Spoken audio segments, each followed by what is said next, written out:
The people who struggle most with boundaries are often the kindest people. You keep saying yes when you want to say no. You answer messages when you're exhausted. You stay in conversations, friendships, and environments that drain you because you don't want to disappoint anyone. But every time you ignore your own needs, you're teaching people something important about how to treat you.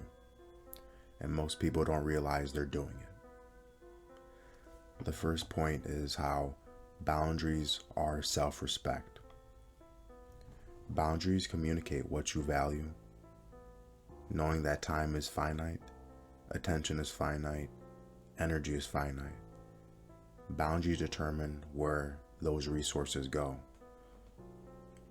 So if we don't have the ability to set boundaries, we will leak energy, attention, and time into the things that we don't truly value, but the things we tolerate.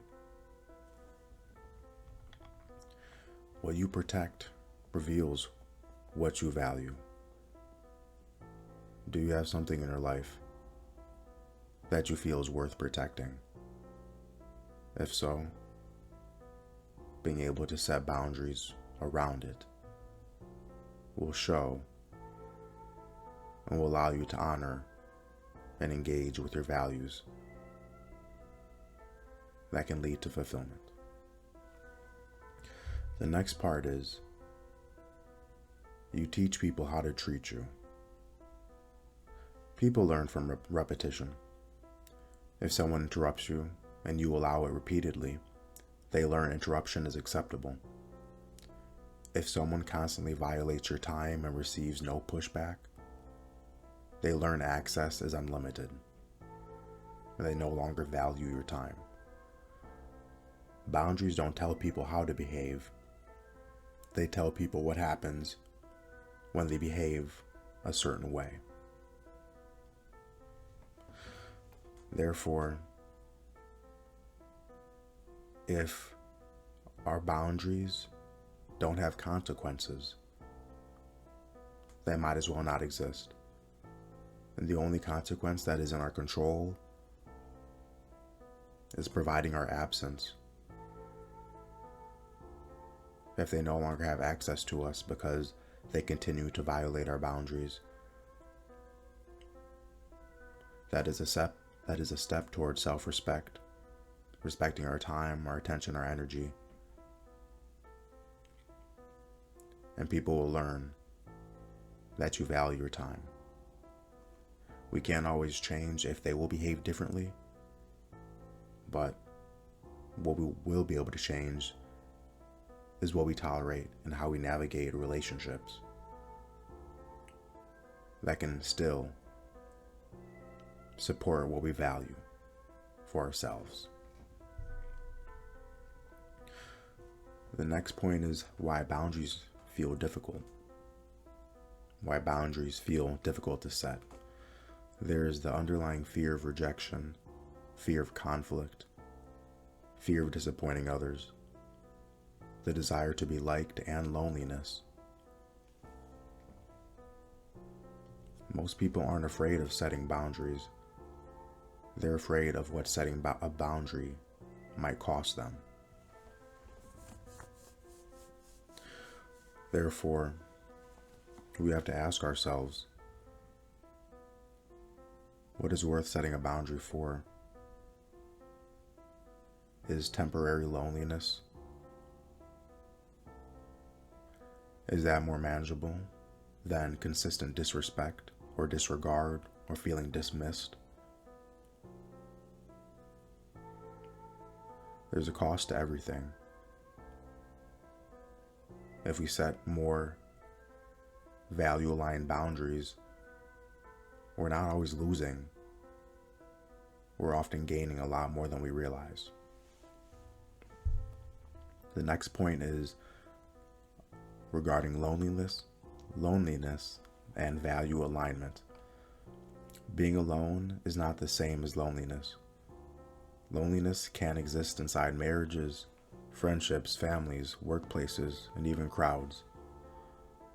Real connection often comes from shared values, A few examples are someone who values growth may feel lonely around people who value comfort and stagnation.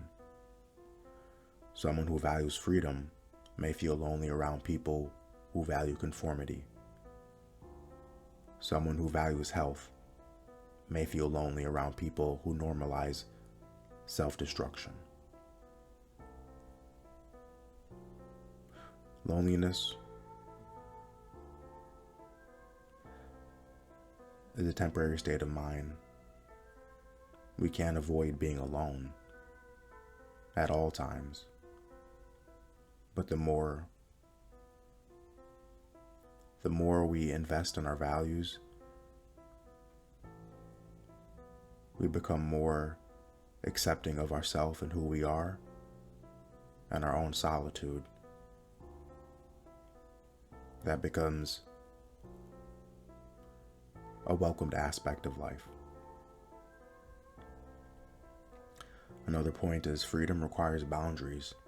Freedom isn't saying yes to everything, keeping everyone happy, avoiding conflict.